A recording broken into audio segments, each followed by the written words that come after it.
इस्लाम पकड़ियो आहे न बनी उमिया जे वक़्त में जी हाणे इहे हितां खां विया हितां विया उन्हनि उतां दस्तबई तीमना साहब बि थिया हिते वरी मोटी आया हिते वरी जी ॿ ॼणा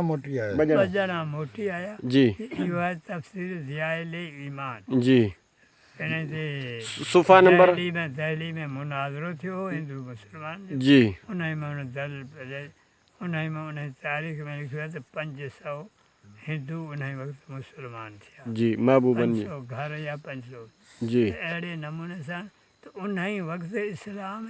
सिंध में हो जी ऐं उन जो सबूत ॿियो वरी इहो आहे जी हिंद सिंध में तॾहिं खां वठी इस्लाम जी उन जो सबूत इहो आहे ॿियो बि आहे जी त जॾहिं करबला जो माइरको थियो जी या साईं खे चवां बैत यज़ीद बैत लाइ हुसैन खे चयो चई बैत कोन कंदुसि मूंखे छॾे ॾियो त आउं सिंध ॾे हलियो वञा जी मूंखे छॾियो तंहिंजी